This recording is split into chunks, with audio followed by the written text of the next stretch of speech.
Ben, first of all, condolences to you. I've just been looking at the outpouring on social media from members of the public who have heard this story.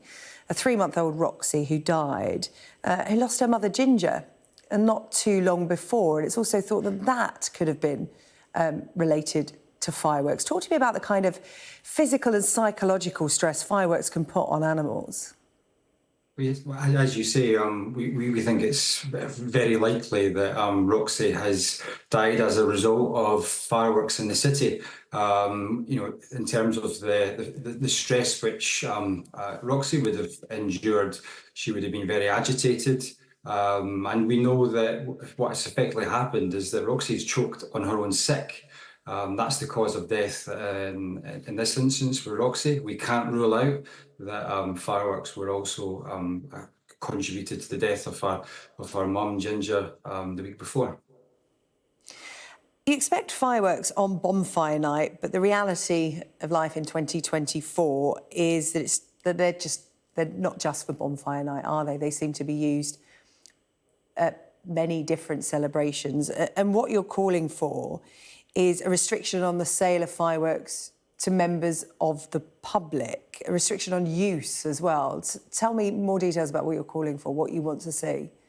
We're joining animal welfare charities who've long been calling for tighter restrictions on the sale and use of fireworks. Fireworks can legally be up to 120 decibels, which we know within zoos, pet owners up and down the country know, livestock farmers, horse owners know that 120 decibels is incredibly loud, and it's really, really difficult to protect animals from that disturbance. Silent fireworks are often put forward as an option, but even silent fireworks, they're not actually silent. They still have a decibel range of up to, say, 90 decibels, which the concern there for animal welfare is they emit low-frequency noises, which can really disturb animals. What we're calling for government to do is to bring about a ban on the sale of fireworks to members of the public. Now, this debate's been going on for decades.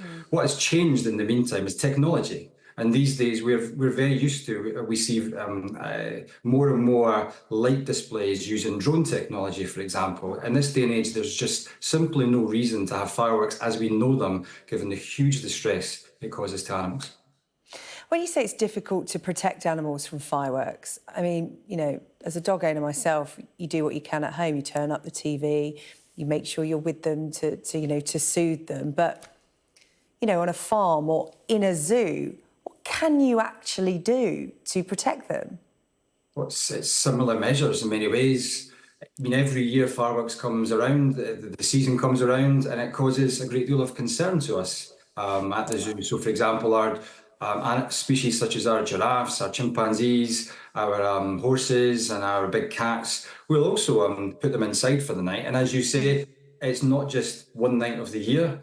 Fireworks season seems to have become longer and longer and longer. So there's certain measures we can take, and in many ways they're no different to the measures which many pet owners will take. And as pet owners will know, as livestock farmers will know, and as we know within zoos, those measures can never really be adequate. The government is saying that they're calling for people to use fireworks responsibly and safely.